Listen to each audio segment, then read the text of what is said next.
with the NFL draft currently knocking on our doors and everyone just really wondering how will it play out, I figured it's time for me to talk about at least one team, my favorite team, the Chargers. What should they do in the first round? I'll have a video coming up on what I think they should do in the remainder of the rounds. Pretty much this video is what should the Chargers do day one, but the Chargers don't have a second round pick, so it's what should they do in the first rounds is pretty much what it's going to be. But if this is your first time on the channel, my name is John. This is the Sports Advocate. Give me a like, dislike, subscribe if you enjoy the content. I have content like this daily, and give me some criticism down below of what you like. And tell down in the comments, comment who your favorite team is and who you hope that they pick with their pick in the first round.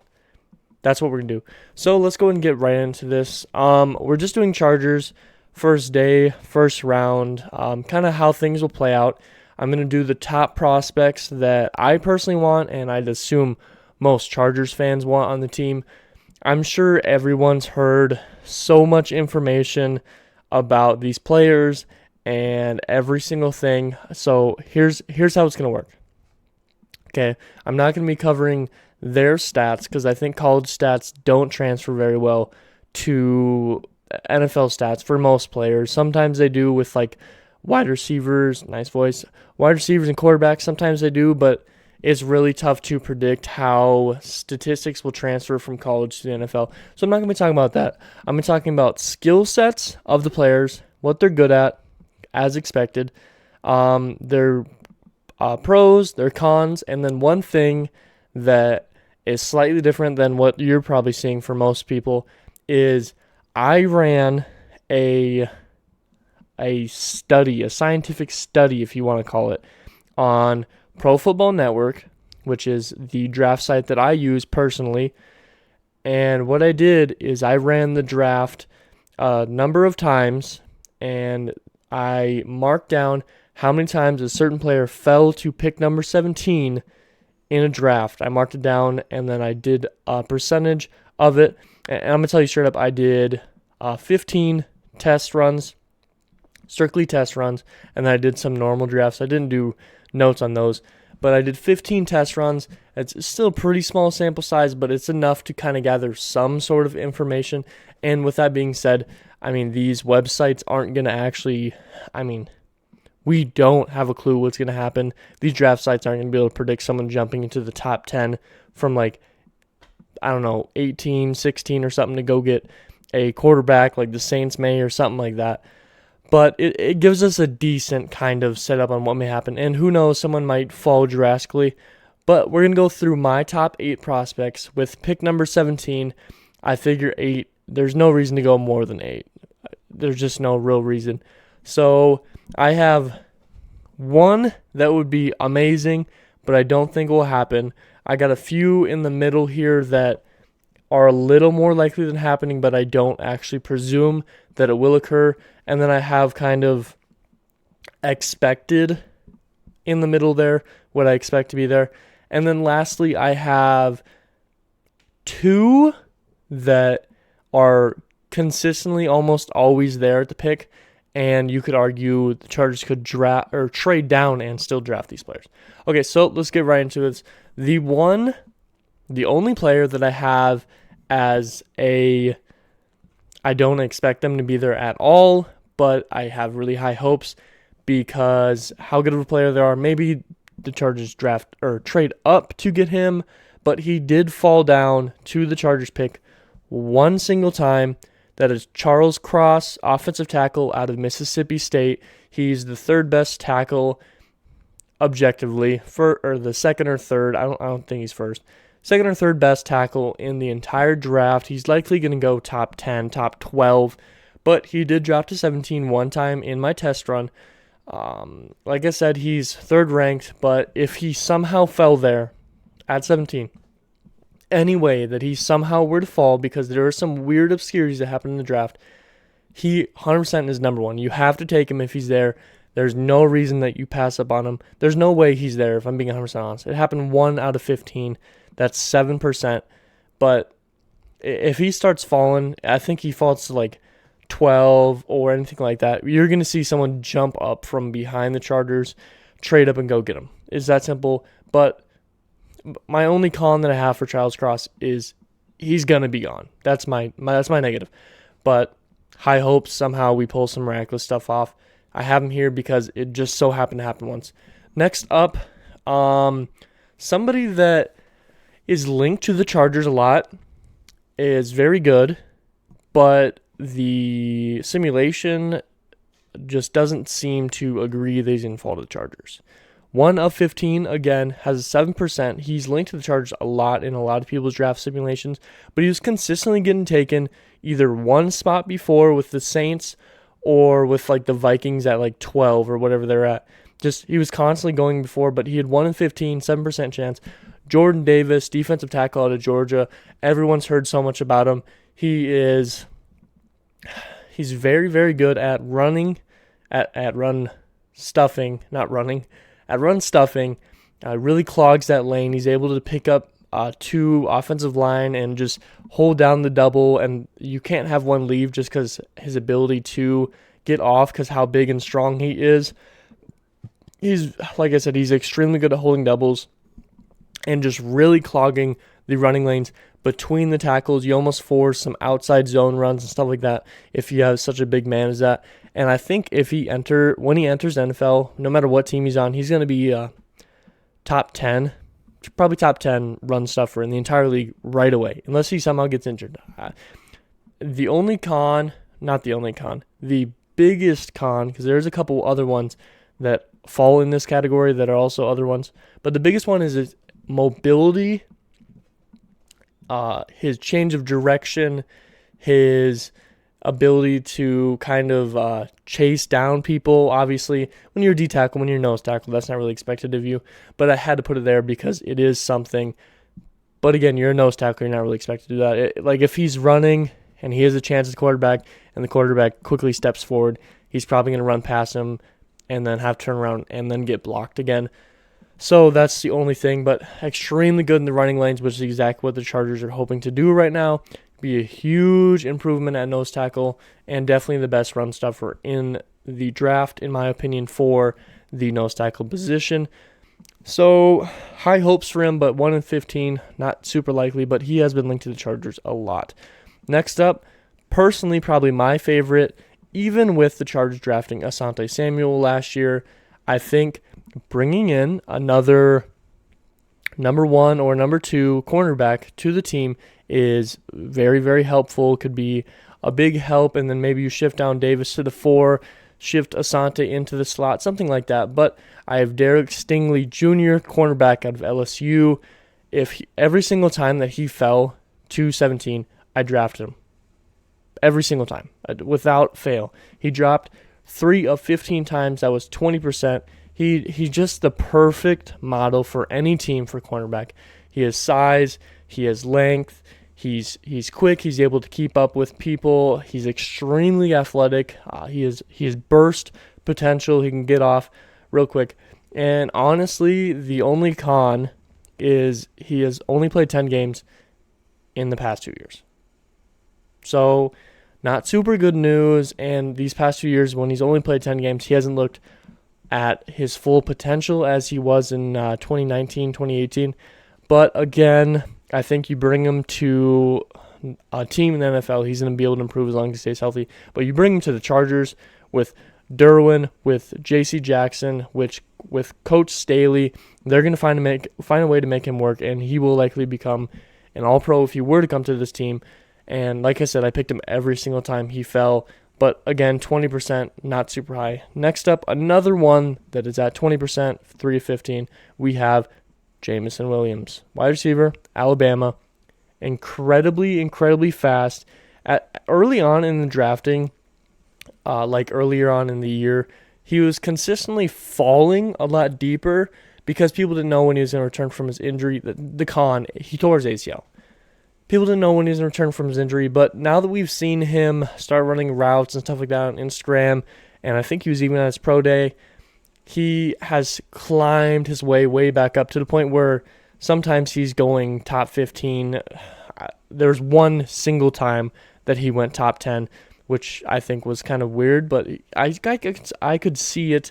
I think he probably might be the best wide receiver when healthy out of all the options here, but the ACL tear is a little bit of worry. Some teams might be a little worrisome about picking him up. But like I said, he's incredibly fast, and he has a really large catch radius with his longer arms, and he's just very good at locating the ball and finding a way to jump up and climb to it, and find a way to get the ball. But again, 20% chance. We're not going to put a lot of thought into this. If he's there, that's phenomenal. I'd love that. Him, Mike Williams, Keenan Allen. You bring speed to this team. That opens up a lot for Keenan and Mike. This would be a great upgrade. Next up, another cornerback who is a little weird. The cornerback this year is very odd. I've seen every single one of the top three go first or go last a couple times. So we have Andrew Booth Jr., cornerback of Clemson. He is 8 out of 15, 53% of the time he is there at pick 17. That's good news. I think he was ranked 23 on the app I was using, and he's around 20 for most people's apps. But people are going to reach for cornerback because how extremely valuable it is with the amount of wide receiver talent in this league, and especially in this draft. He's phenomenal at tracking the ball at the catching point. Phenomenal. If the ball is going up, whether he's in man coverage, he's in zone coverage, if he's in the area, he's great at locating the ball and following it to the wide receiver's hands, to the middle of the open, to get an interception, anything like that. He's great at tracking it and going up and getting a hand in the way and swatting it or making a difficult catch or pushing the wide receiver out of bounds before they can get in. He's very, very good at the catch point, and he's quite a good zone cornerback. And that's a big important thing because I kind of see the Chargers switching more to man corner for this year with J.C. Jackson coming in, being great at it. Derwin's pretty good at it, and Asante Samuel, I would say, is probably better at man, especially in the slot, than he is over in zone. So I could see them maybe not targeting Booth as much as his full worth is, just because he is better in zone. And my negative for Andrew Booth is his route coverage. He almost seems to get lost against his people with top-tier route running, and that's not something you want to see, especially in man coverage. That is a pretty large worry, especially in man, but nonetheless, that's a large worry when you're going against these top wide receivers. Now, of course, he wouldn't be guarding the number one wide receiver, but again, you're probably putting your best route runner, unless they are your wide receiver one, in the slot. So that's going on Asante. But, I mean, with how good the league is now for wide receivers and all that, there's going to be great wide receivers at every single spot on the field, and at wide receiver 2, who he would most likely guard if Asante moved to the slot. There's still going to be great route runners, and you hope that he wouldn't get burned. That might be something that makes the Chargers pull a little bit back. But, again, that's a good look with 53%. Now we're moving up to higher percentages, a lot higher percentages. And this one has been the most recently linked player to the Chargers. I've seen him a lot. Personally, I do like him, but I do see some of the reasons why a lot of Chargers fans don't agree with the take. At 60% of the time at pick 17, a 9 out of 15, we have Trevor Penning, offensive tackle out of Northern Iowa. He is extremely gritty. He kind of plays an old style. He will look for any way to kind of give a strong push-off near the end of plays and stuff like that, and just kind of try and get in your head a little bit. Some people don't like that. I really enjoy that. I love the physical aspect of sports, the kind of showing your will against somebody else. But I feel like oftentimes he'll get beat, get upset, and then go a little too far sometimes. And I think you'll find a way to control that in the NFL. But that is slightly a bit of a worry. But I'd say for the most part, being gritty is definitely a plus. He has extreme pancake potential. His ability to kind of explode out of his stance and quickly get his hands on the plate consistently, and his strength, his force, using his hips, he has plenty of pancake potential. And I'd say he's pretty good at finding a way to move up to that second level, whether that's from doubles or not. He's pretty good at getting to the second level. And again, he's still great with his hips. He's staying decently low for his size, even through all of that. He also has a very, very good base, a good center of gravity. He stays decently low. I don't see a lot of people, unless they're super, super big, like an Aaron Donald or something like that, are going to be able to blow him over that easily. And yeah, he's also very sticky. I feel like anytime I see him and he does get good attachment on the chest plate, on anything, it's really hard for you to get off of him. But the cons is he sometimes struggles to recognize a fast-moving play. He sometimes struggles with a blitz package. It seems like they kind of get around him fast because he's maybe not able to see it. Also, like stunts or just coming straight across the body super fast. Sometimes spins too. I'd say blitzes and spins are the biggest thing. It seems like he has struggles recognizing a fast, quick decision by the other player. If he can't get his hands on him right away and he's already underneath his arm or around him, he really struggles to see it and get back to it after it's a miss. That is not great news, but again, plenty of room for improvement. I think he put about like 100 pounds on since entering college, just mostly muscle, and he's pretty slender up top, even though he has bigger leg. Nah, not slender, but you get what I mean. For his mass, he still is able to move, and he put on a lot of muscle. I see him putting on even more muscle when he enters the NFL. But again, recognition it can be taught, but it's one of those things that's kind of tough to learn after a while. That's kind of worrisome. Next up, we have a Chris Olave, wide receiver, Ohio State, 80% chance, 12 of 15, very high chance. Not at all opposed to Chris Olave. I think you might even be able to trade down in this position to maybe 20 for the Steelers or 19 for the Saints if they're trying to get a quarterback or something like that, and still be able to get Chris Olave. Oftentimes he was still falling to 20 if I didn't choose to get him or if I traded down. But he's very, very smooth on routes in every single part of it, every single length, all three levels, short, medium, deep. He was very smooth in his route tree. He's extremely fast. He definitely has the ability to blow the top off the defense. Nothing like Tyreek Hill, but very, very fast and quick. And he's very good at adjusting to the ball. Like I said earlier with, who did I say it on? I said it somewhere. But he's very good at getting to the ball, seeing it coming down, and tracking it and getting up for it. He definitely has big play capabilities of getting a spectacular highlight play, tracking it down, jumping, diving, and coming down with it still. The only two things is he's great at tracking the ball, yes, but it seems like, I don't know how to explain it, his hand strength maybe isn't full strength, like really strong or something. It seems like it's quite often, not quite often, decently often, a cornerback, a safety, is able to get in there and knock the ball out, punch the ball out when he's coming down for the catch. So I'm not sure if he needs to figure out a way to wrap his hands around the ball better when he's catching it, if his hand strength, or what it is exactly. But he definitely might have some hand strength problems. There's probably some way of fixing it. A little bit worrisome, especially for a team that was having a lot of struggles catching the ball last year. But I will say Chris Olave is an extremely good catcher. Extremely good. It's just sometimes when somebody comes barreling down on him, they can knock it out. That's going to happen with every single wide receiver. They're going to have the ball knocked out sometimes. But extremely consistent catcher.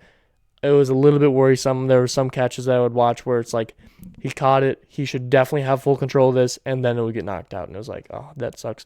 Also, not a big con, but something that was tough to watch is his run blocking. He feels like he's always getting blown up. If there's a run to his side or anything, feels like there's always a very short run, tackle, things like that. Definitely needs improvement on his run blocking, but there's room for that. There's ways to scheme around that. So not such a big worry, especially for wide receiver if you're running tight runs, zone runs, inside runs. But with someone like Austin Eckler for the Chargers, you're doing a lot of stretch plays, you're doing a lot of pitch plays, and Eckler, even on inside runs, will bounce out like that. So you'd like to see him improve if he were to come to the Chargers. And that was Chris Olave. I definitely said his name, but just that was a little bit of a rant there. I wanted to make sure I reminded you. And lastly, for me, of the people I listed, is somebody that easily, if he's the only option out of these people, you could easily trade down for and still get him, like almost all the times. And sometimes you get unlucky, but and 93%, 14 to 15. The weird thing is the one time he didn't fall to 17 for the Chargers, the only time he got picked top 10. So that was kind of odd for me. But 93%, we have Zion Johnson, offensive guard, Boston College. I don't really know how to explain him. So he's an offensive guard, and I think he would line up very, very well between Slater and Corey Linsley, or even on the other side. I think I'd prefer in between those two. But it's kind of, he's able to bounce out to tackle. I want to put that out there. He's able to. I don't think he should, but he is definitely able to. Or if we find out he's not the starting guard, he's definitely able to be that swing position, swing guard, swing tackle for the team. That's good news. I definitely see him being able to be a starter on the team, especially right now, but long term, I also do think he's capable of it. He's very strong. He's very wide, broad, however you want to say that.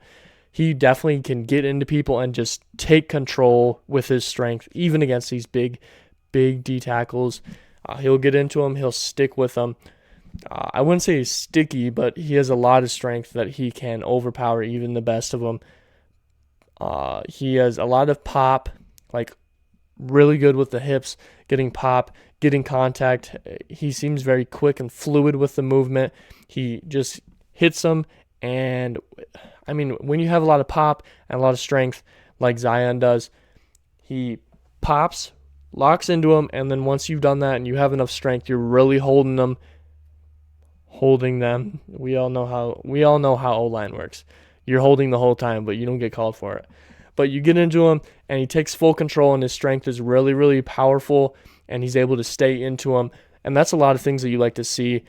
He's great with the contact. The only larger negative, there's some smaller ones, the only larger negative that I have of Zion is his, I don't know how to explain it. It seems like he almost has struggle with a moving target. Whether that's it's so weird this for him. The moving targets, he's able to move up to the second level pretty nicely when it's planned. Like when he has to, when he's chipping up to the linebacker, things like that. He's pretty good at getting to him, but it seems when there is a target that is already in moving, whether he's supposed to chip up to him, whether it's a sweep play and he's got to hook around and get to him, or what for whatever reason is, it seems like he struggles with a moving target, whether that's a linebacker, a corner, anything. And I'm not talking blitzes. I'm talking moving to the second level, and there's a guy running like this. It seems like he has struggle getting in front of him and then looping to block him. And that's a little worrisome, mainly in runnings, in like longer runs. Inside runs, not so much, because I think he has quite a good ability to get up to the second level.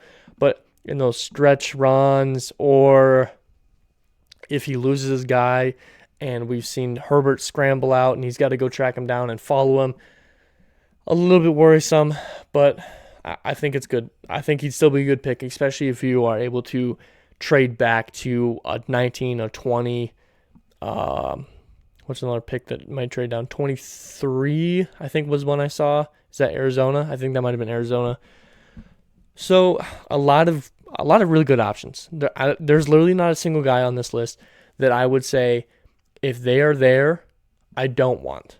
Now if there's multiple of these options there at the same time, then I might have some opinions, and I would recite those opinions to you guys after the draft. But I don't want to, how should I say this? I don't want to give you examples. Say, oh, if Trevor Penning and Zion Johnson are there, I only want this guy. Because then if we get to that point and Trevor Penning is gone and Zion Johnson's still there, you might be a little bit more upset because if I really push for Penning or vice versa.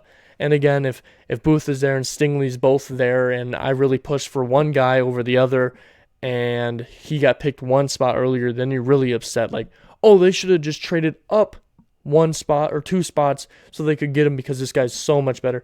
I don't really want that to occur here. Every single one of these guys I would be happy with if they're the only one there. If there's multiple people there, it's a different conversation. Charles Cross, I'm picking over anybody if he's there somehow. Jordan Davis, I'm a little bit iffy on. I think we made huge improvements defensively, especially on that line with Sebastian Joseph Day and Austin Johnson. So Jordan Davis is huge for run defense, and that's a big thing that Chargers really struggled on, and I would be happy to get him. But maybe if he's there alongside a top-tier wide receiver, a corner, or a offensive lineman, maybe I'd want to choose somebody else. Not because I think Jordan Davis is not great. I think he can be definitely very great. And like I said, top 10 run stuffer in the league the second he enters. What is my number one? Not my number one person on this list. Position. It's tough. I love me wide receiver, but I'm a huge fan of Mike and Keenan. I think it'd almost be better to try and get one in the later rounds. And I'll have a video for later rounds here. And there's some good options. So maybe not wide receiver unless we have like Jameson Williams sitting there and everyone else is off the board. I'm a big fan of Jameson Williams, but I don't think he falls. So not wide receiver. Cornerback, I am a big fan of Stingley. I'm a pretty good fan of Booth, but I don't think they fall. And also, if there's someone else there, Stingley I picked over everybody in the entire draft whenever he was there. But I like Asante. J.C. Jackson was a huge signing for the Chargers. And I like Michael Davis. So you don't really have to go cornerback there. If Stingley's there, I'm taking cornerback. But you don't really have to go cornerback there. Who's number one for me then? Tackle and guard, I think. Offensive lineman. But again, even with that, there's a plus and there's a minus. Yes, you want to help Herbert. Yes, you want to give him more time in the pocket. Yes, you want to make his life easier because the more time he has, the more time he can find somebody. But again, look how good Herbert was even with the O-line he had last year. And I think even now the O-line's better than it was last year, just going into this season because players are improving and getting better with the schemes and all that stuff. So, genuinely, any single person that falls of these people, I'm happy with. I might have a little bit of choice more on some people, but I'm happy with all these people. And I think all of these positions really help. So with that being said, there it is. Recite your opinions on who you think is the guy you want most on this team. Or if you're a fan of a different team, go ahead and tell me who you want your team to draft. And with that being said, thank you so much for watching the video. I will have another video or two coming up on the remainder of the draft, who I would like, who is some people to look out for in the really, really late draft. I'm not sure how many more videos I will do with only a week left. But as always, my name is John. This is Sports Advocate. Give me a like, give me a dislike. I appreciate either way. It does give me some information. Give me some criticism down below and comment what I told you to earlier. And as always, subscribe because every single one of you is noticed and appreciated. You know, I'm super small. I think we all know that if you scroll down below, you turn that thing gray, I'm going to appreciate it and I'm going to notice. And who knows, maybe the end of this month, we're shooting for 50. My goal was 10 at the end of 1 month because I know how the algorithm, all that stuff works. It's really tough. And I think 1 month is coming up in like 3 days and I'm at 9. So if I can get 10, great. I think my next goal is maybe 50. And maybe that's a lot, but I'm going to push myself because I've been pushing myself for these videos so far. But as always, I hope I taught you something. Hope it made you laugh. Hope it made you smile. That's something that is very important to me. And lastly, you guys all be safe out there.